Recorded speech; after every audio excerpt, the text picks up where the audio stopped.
जय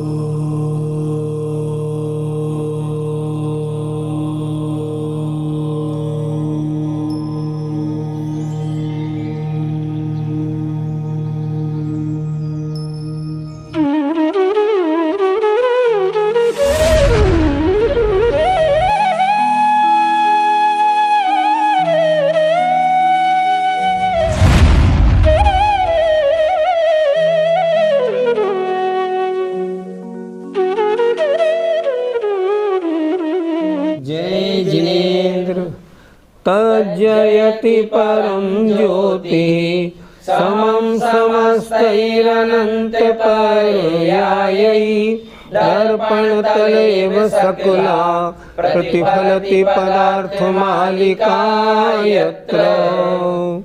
पंच परमेष्टि भगवान की जय। पिछले श्लोक में आचार्य श्री ने कहा था, हिंसा को छोड़ने वाले अपनी शक्ति के अनुसार धीरे धीरे हिंसा को छोड़ें।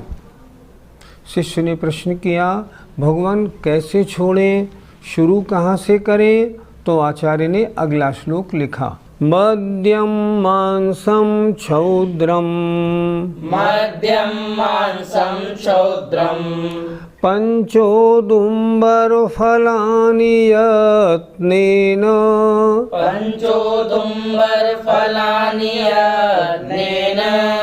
हिंसा व्यपरत कामैर मोक्तव्यानि प्रथममेव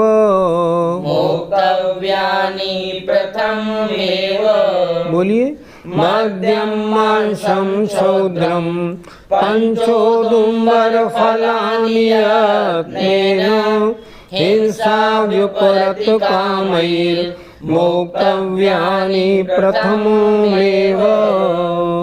हिंसा छोड़ने का भाव है, शुरू कहाँ से करें? देखिए, मध्यम शराब को, मांसम मांस को, और क्षौद्रम शहद को, और पंच माने पांच, जो उदम्बर फल है उनको यत्नेन यत्न पूर्वक छोड़ना है। किन किन को? मद्य, शराब, मांस, शहद और पांच उदम्बर फल, इनको बड़े यत्न से, बड़ी सावधानी से। हिंसा विपरत कामई, अर्थात हिंसा को विपरत माने त्यागने की, कामैर माने इच्छा रखने वाले व्यक्ति को, मोक्तव्यानि छोड़ देने चाहिए, प्रथमम एव सबसे पहले ही। अर्थात जो हिंसा छोड़ने की भावना रखते हैं, जिनका मन है अब हिंसा में धीरे धीरे छोड़ूं, ऐसे हिंसा को त्याग करने की कामैर माने इच्छा रखने वाले जीवों को सबसे पहले क्या करना चाहिए?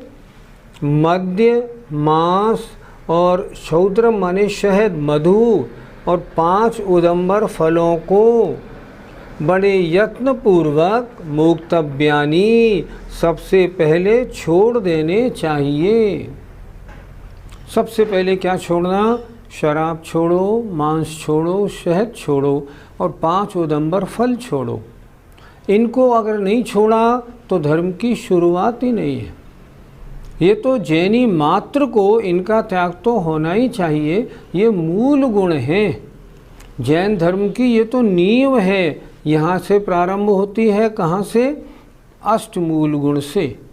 पांच उदम्बर फल, तीन मकार, ये मद्य, मांस और मधु तीनों माँ से शुरू होते हैं, इसलिए इन्हें कहते हैं तीन मकार। पंडित जी, मद्य के अंतर्गत किन किन पदार्थों को लेना चाहिए? मद्य शब्द का अर्थ होता है शराब, अर्थात शराब, बरांडी, विस्की, ये सब इसमें आ जाते हैं। तो मद्य का मतलब है शराब। शराब में और किन चीज़ों को ले? जो अन्य चीज़ें नशा करने वाली हैं उन सबको मद्य में लेना चाहिए, जैसे तम्बाकू, जैसे गुटखा, जैसे और नशा करने वाली अफीम आदि वस्तुएं, इन सबको भी मद्य के अंतर्गत लेना चाहिए। जिसने शराब का त्याग किया है वो इन नशे वाले पदार्थों को भी ना ले। एक बात और देखें, मद्य मांस मधु का त्याग दो तरह से होता है। एक तो उस नाम वाली वस्तु का त्याग और एक उससे संबंधित वस्तु का त्याग। अगर आपने शराब का त्याग किया है, मैं शराब का त्याग करता हूँ, तो तम्बाकू गुटखा अलग हो जाते हैं। अगर आपने नशे वाली सारी वस्तुओं का त्याग किया है, और करना चाहिए, तो आपको तम्बाकू, गुटखा, अफीम, गांजा और तो और भांग का भी त्याग कर देना चाहिए। इस तरह मद्य के अंतर्गत ये सब वस्तुएं आती हैं। हिंसा को छोड़ने का भाव रखना है, सबसे पहले इनको छोड़ो। पंडित जी, क्या चाय पीना भी मद्य के अंतर्गत आता है? जिसने मद्य का त्याग किया है उसके अंतर्गत चाय नहीं आती, लेकिन हमने देखा किन्हीं जीवों को चाय का नशा है। पहले हमारे यहाँ एक कर्मचारी काम करता था, उसकी ये हालत थी कि दोपहर के 2 बजे वो कुर्सी पर बैठ जाता था। हमने कहा क्यों, क्या हो गया? जब तक चाय नहीं मिले अब मैं काम नहीं कर सकता। अगर ऐसी नशे की हालत है तो वो चाय भी शराब की छोटी बहन बन गई। उस व्यक्ति को चाहिए वो चाय को भी छोड़ दे। क्यों छोड़ दे? अगर चाय का ऐसा अभ्यासी बन गया है तो मुझे बताओ उपवास कैसे करेगा? अरे वर्ष में कम से कम अनंत चतुर्दशी का उपवास तो करोगे ना। तो अनंत चतुर्दशी को कैसे भूखे रहोगे? चाय की याद आएगी, धर्म ध्यान कुछ भी नहीं हो पाएगा। अपने शरीर को किसी भी वस्तु की ऐसी आदत मत डालो जिसके बिना आप रह ना सको, अन्यथा आपके धर्म ध्यान में बहुत बाधाएं हो जाएंगी। कुछ लोगों को सुबह सुबह चाय पीने की आदत होती है, उसके बिना वो कहते हैं हमारा हाल सब खराब। मैं उनसे पूछूंगा, सम्मेश शिखर की वंदना को जब 2 बजे पर्वत पर चढ़ोगे तब चाय कहाँ से लाओगे? क्या चाय अपने साथ ले जाओगे? गलत, ऐसे नहीं। तो अगर चाय ऐसी हो गई है आपके जीवन में कि उसके बिना आप रह नहीं सकते, तो चाय को भी छोड़ो, उसको हम नशे वाले पदार्थों में मानेंगे। पंडित जी, मांस त्याग से हमें क्या समझना चाहिए? मांस त्याग का नियम भी 2 तरह से होता है, एक स्थूल रूप से, एक सूक्ष्म रूप से। स्थूल रूप से तो जिसे नॉन वेज कहा जाता है वो न खाए। अच्छा, सूक्ष्म रूप से जिस होटल में नॉन वेज बनता है उस होटल में भोजन ना करे। दूसरी बात, जिन वस्तुओं में जीवों की उत्पत्ति हो गई है, त्रस जीवों की उत्पत्ति हो गई है, उन वस्तुओं को न खाए। जैसे बिना फर्मेंटेशन के ब्रेड नहीं बनता। जब नहीं बनता तो ब्रेड में फर्मेंटेशन जीव हैं, बिल्कुल हैं, इसको छोड़ दीजिए। अगर आपने मांस त्याग सूक्ष्म रूप से, संपूर्ण रूप से करने का भाव बनाया है, तब तो जहाँ जहाँ अवक्षपना है उन सबों को छोड़ें। अवक्षपना भी 2 तरह का, एक तो वो जहाँ एक इंद्रिय जीव हैं जैसे आलू, एक वो जहाँ त्रस जीवों की उत्पत्ति है जैसे बाजार का दूध दही। अगर बाजार का दूध दही है उसमें क्या है उत्पन्न? उनमें तो त्रस जीव भरे पड़े। त्रस जीवों का शरीर मांस कहलाता है। एक इंद्रिय वनस्पति का, एक स्थावर जीवों का शरीर मांस नहीं कहलाता। क्यों नहीं कहलाता? त्रस जीवों के शरीर में हड्डी, मांस, खून सब होता है, लेकिन स्थावर जीवों के शरीर में हड्डी, मांस, खून कुछ भी नहीं होता। इसलिए अगर आपको मांस त्याग अत्यंत सूक्ष्म रीति से करना है तो जितनी अमर्यादित वस्तुएं हैं उनको भी छोड़ना है। अगर उतना न बने, कम से कम नॉन वेज तो न खाएं। आजकल नॉन वेज होटलों में दावत देने का बड़ा प्रसंग चल गया है और लोग ये कहते हैं वहाँ अलग किचन है, वहाँ मिक्सिंग नहीं होती, इसलिए खाने में क्या दिक्कत है। मैं उनसे निवेदन करूँगा, एक पुस्तक एक सज्जन ने लिखी है, अनदेखा सच। वो सज्जन कौन थे? वो पहले एक 5 स्टार होटल में किचन इंचार्ज थे। उन्होंने अनदेखा सच वाली पुस्तक लिखी है और उसमें स्पष्ट लिखा है, अगर आप वास्तव में वेजिटेरियन हैं तो हमारे यहाँ का केवल सीलबंद पानी तो पिएं, उसके अलावा कुछ भी नहीं खाएं। हमारे यहाँ का दूध भी नहीं लेना, दही भी नहीं लेना। क्यों? उन्होंने कहा हमारे यहाँ सब मिक्सिंग चलता है। 5 स्टार होटलों में कहीं भी शुद्धि नहीं रह सकती। इसलिए अनदेखा सच अगर आप पढ़ेंगे ना तो आप कह देंगे वास्तव में बहुत गड़बड़ है, यहाँ तो कुछ भी नहीं होना चाहिए। आज जो शादियाँ अच्छे स्टैंडर्ड की मानी जाती हैं वो शादियाँ सब 5 स्टार 7 स्टार होटलों में होने लगी और बस इतना कह देते हैं सारा सामान वेजिटेरियन बनाना, मीनू हमारा ये होगा, ठीक, लेकिन सब मिक्सिंग है, वहाँ शुद्धि नहीं रहती। मांस का जिन्होंने सूक्ष्म रूप से त्याग करना है ना, वो नॉन वेज होटल में भी न जाएं, वहाँ का कुछ भी न खाएं। और जिन चीज़ों में जीव उत्पन्न हो गए हैं उन्हें भी छोड़ें। पंडित जी, मधु त्याग में क्या लेना चाहिए? इसका भी त्याग 2 प्रकार से होता है। अगर स्थूल त्याग है तो शहद को न खाए, और अगर सूक्ष्म त्याग है तो जिन दवाइयों में अगर शहद का मिक्सिंग ज़रा भी उसके उस प्रेस्क्रिप्शन में लिखा हो तब उन दवाइयों का प्रयोग ना करें। अभी हमने देखा बाज़ार में जैसे पतंजलि के कुछ प्रोडक्ट हैं वो उनमें शहद का प्रयोग करते हैं। तो जिन्होंने शहद को संपूर्ण रूप से छोड़ना है वो उसको देख लें, इसमें क्या क्या चीज़ें हैं, शहद है उसको भी छोड़ दें। अगर कोई भी वस्तु ऐसी हो, मान लो मुंह को वाश करने वाली कोई चीज़ है, खाने वाली नहीं है और उसमें शहद है, तो सूक्ष्म त्याग करने वाला उसे भी छोड़े। पंडित जी, 5 उदंबर फल कौन कौन से होते हैं? बड़, पीपल, पाकर, ऊमर और कठूमर, ये 5 फल होते हैं। वैसे दिगंबर जैन समाज में आजकल इन 5 फलों के खाने का मैंने तो कहीं भी रिवाज नहीं देखा। शायद आचार्यों ने जब ये बात लिखी हो तब इनका प्रचलन होगा। लेकिन इन 5 फलों का त्याग क्यों कराया? क्योंकि इन 5 फलों में जीव भरे पड़े रहते हैं। हमारे घर से बाहर निकलते ही एक बगल की कोठी में बड़ का पेड़ लगा हुआ है। उस बड़ के पेड़ में से फल जब गिरे तो मैंने एक दिन एक फल को तोड़ के देखा, उसमें तो जीव हजारों भरे पड़े। गूलर को आप उठा के देखो, जीव ही भरे पड़े। पीपल का जो फल है उसको तोड़ के देखो, जीव ही भरे हुए। आचार्यों ने जो व्याख्यान शास्त्रों में किया है बहुत सोच समझ के अच्छी प्रकार किया है। तो ये 5 जो उदंबर फल हैं बिल्कुल खाने नहीं, छूने लायक भी नहीं हैं। इनमें बहुत जीव राशि पाई जाती है। इस प्रकार सबसे पहले मद्य, मांस और शहद 5 उदंबर फलों को छोड़े। इसके बाद फिर आगे की बात करें। शराब के लिए आपने मना तो किया, शराब में क्या क्या दोष हैं अगले श्लोक में देखिए।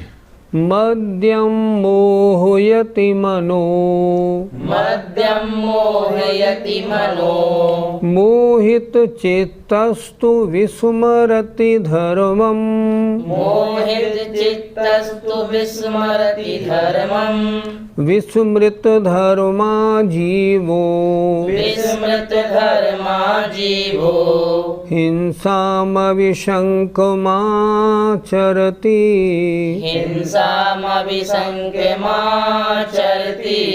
बोलिए। मद्यम मोहयति मनो, मोहित चित्तस्तु विस्मरति धर्मम, विस्मृत धर्मा जीवो, हिंसामविशंकमाचरति। मद्यम शराब, मोहयति मोहित करती है मन को। शराब पीने वाले का विवेक नष्ट हो जाता है, क्या करने योग्य का क्या नहीं करने योग्य, क्या कर रहा हूँ, अच्छा कर रहा हूँ या बुरा, नहीं मालूम पड़ता। शराब मन को मोहित करती है, और मोहित चित्तस्तु, और जो चित्त मोहित हो गया है वह भूल जाता है धर्म को। जिसे विवेक ही नहीं है, होश ही नहीं है, धर्म अधर्म को कैसे जानेगा। क्या कह रहे हैं, और जो चित्त मोहित हो गया है वह धर्म को भूल जाता है। विस्मृत धर्मा, और जो धर्म को भूला हुआ जीव है वो हिंसा को अविशंकम, बिना सोचे विचारे आचरती, आचरण करता है। नशे में है फिर क्या रखा, फिर कुछ नहीं होता। पंडित जी, आचार्य ने इस श्लोक में शराब के कौन कौन से दोष बताए हैं? पहला बताया, शराब मन को गाफिल कर देता है, विवेक होश नष्ट हो जाता है। दूसरा बताया, जब आदमी का मन गाफिल हो गया, होश आभास खो बैठा, तब क्या होता है, वो धर्म को भूल जाता है। तीसरी बात, और जब धर्म भूल गया तब हिंसा का निडर होके कुछ भी चाहो वो उसका आचरण करता है। प्रश्न ये था कि जिसको हिंसा छोड़नी हो वो क्या करे, सबसे पहले शराब छोड़े। क्यों शराब नहीं छोड़ोगे, मन तुम्हारा बेहोश हो जाएगा, बेहोश हो जाओगे तो धर्म भूल जाओगे और फिर तुम हिंसा का निडर होकर आचरण करोगे। इसलिए पहले शराब छोड़नी है। पहले एक शास्त्र में कथानक आता है, वो पढ़ा था। एक व्यक्ति बड़ा समझदार धर्मात्मा था, वो जंगल में से निकल रहा था। एक बदमाशों के गैंग ने उनको पकड़ लिया। बदमाशों का वो ठिकाना था और वहाँ क्या था, वहाँ सप्त व्यसन का खूब सेवन होता था। बदमाशों ने उनसे पकड़ के कहा, क्यों पंडित जी तिलक लगा के कहाँ से आ रहे हो? मंदिर से आ रहा हूँ। अच्छा, मंदिर अंदर की छोड़ो, बैठो यहाँ। सुनो, पहले आप हमारे अतिथि हो, पहले शराब पियोगे? हो नाम ही मत लेना, मैं छूता नहीं। अच्छा, मांस खाओगे? नहीं, बिल्कुल नहीं। हमारे पास वेश्याएं हैं, इनका सेवन करोगे? अरे राम राम, नाम भी नहीं लेना। सरदार बोला, सुनो, ये पंडित ऐसे कुछ नहीं करेगा, इससे पहले शराब पिलाओ जबरदस्ती करके, फिर देखो जो कहोगे वो मान लेगा। अब उसको शराब पिलाई गई। शराब पिलने के बाद जब वो नशे में हो गया, अब उससे कहा, ये खाओ, मांस है। हाँ, उनने मांस भी खा लिया, वेश्या सेवन भी कर लिया और सब कुछ कर लिया। क्यों कर लिया? जब शराब पीने से विवेक ही नष्ट हो गया, अब तो चाहे कुछ भी करा लो, अब क्या फ़र्क पड़ता है। शराबी को ये नहीं दिखता ये माँ है या पत्नी है या बेटी है, सारा धर्म उसका नष्ट भ्रष्ट हो जाता है। इसलिए अगर हिंसा से बचना है, धर्म में लगना है, सबसे पहले शराब छोड़नी है। पंडित जी, जब आचार्य इतना लिख गए हैं, फिर भी समाज में शराब का प्रचलन इतना क्यों है?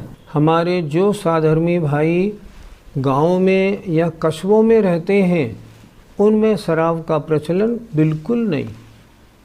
आपने इतना क्यों कह दिया? इतना नहीं, समाज में थोड़ा प्रचलन है, ज़्यादा नहीं। तो मैं क्या कह रहा हूँ, गांव और कस्बों में रहने वाले जो लोग हैं वो तो शराब नहीं छूते, लेकिन जो बड़े बड़े शहरों में रहने वाले हैं, जैसे कलकत्ता, गुवाहाटी, बम्बई, दिल्ली, बड़े बड़े शहरों में जो रहने वाले हैं, वो अपनी सोसाइटी मूव करने के लिए उनमें जो यंग तबका है वो ड्रिंक शौकीनी से कर लेता है, शौक़ से वो ड्रिंक कर लेते हैं। ये बहुत गलत प्रथा है। अगर जैनी है ना, हमें शराब छूनी भी नहीं। शराब नहीं छुएंगे तो फिर सोसाइटी अपनी कंपनी में कैसे मूव करेंगे? नहीं, ऐसी कोई विशेष बात नहीं का आप कंपनी में मूव करते हैं, यदि आप अपने उसूलों पर रहते हैं ना, कुछ बिगाड़ नहीं होता, ये आपकी भूल है। एक छोटा सा किस्सा आपको सुनाऊं।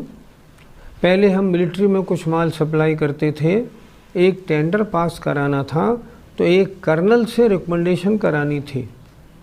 हमारे जो परिचित एक महानुभाव थे, वो उनके यहाँ वो कर्नल शराब पीने आता था। हमने उनसे कहा क्या इसकी रिकमेंडेशन आप करा सकते हो, कर्नल को जानते हो? बोले हाँ मेरा बड़ा दोस्त है, संडे को आएगा, तुम आ जाना, तुम्हारा काम करा दूंगा। मैं संडे को उनके यहाँ गया, वो शराब पी रहा था। उनने कहा जैन साहब अंदर आ जाओ। मैं अंदर गया और मैंने उनसे कहा सर एक काम है, ज़रा सा इसे करवा दीजिए। उन्होंने मुझसे कहा पहले तो थोड़ी पियो फिर बात करो। मैंने कहा ये क्या मुश्किल आ गई। मैंने उनसे कहा मैं ड्रिंक नहीं करता, मैं जैनी हूँ। मुझे बड़ा आश्चर्य हुआ, वो मुझसे बोलता है जैनी हो? हाँ, जैनी लोग तो बड़े धर्मात्मा होते हैं और धर्मात्मा लोग तो अच्छे होते हैं। तुम शराब कभी नहीं पीते? मैंने जीवन में छुई नहीं। अच्छा वाह, लाओ भाई लाओ, इनकी एप्लीकेशन इनका लाओ, मैं अभी इनको पास करता हूँ। उसने पास कर दिया और जब मैं जाने लगा तो मुझसे बोला जैन साहब हम तो बड़े पापी हैं जो शराब पीते हैं, और मेरे हाथ जोड़ के बोला आपका जीवन तो धन्य है। ये मेरे जीवन की अपनी घटना है। हम सोचते हैं कि सोसाइटी में कैसे मूव करेंगे, कैसा भी प्रसंग आ जाए आप शराब को दूर रखें। हमने देखा आजकल बर्थडे वाले दिन या शादी ब्याह के मौके पे शराब की पार्टियां यदाकदा देखी जाने लगी हैं बड़े बड़े शहरों में। न ये रिवाज ठीक होना चाहिए। स्पष्ट लिख रहे हैं शराब पियोगे धर्म को भूल जाओगे। हमें मनुष्य जीवन में धर्म बरकरार रखना है या भूलना है? ये जीवन क्या यूं ही नष्ट कर देना है? नहीं करना। तो फिर शराब, मांस और शहद तीनों को छोड़ना ही छोड़ना है। पहले शराब पीना छोड़ देना चाहिए, सबसे पहले उसको छोड़ें, ताकि शराब पिएंगे अपने होश में रहेंगे, तब तो आगे की बात सुनेंगे और समझेंगे। इसलिए शराब में इतनी बुराइयां हैं, इसलिए शराब का स्पर्श भी ना करे, बिल्कुल छोड़ देनी चाहिए। जय जिनेन्द्र।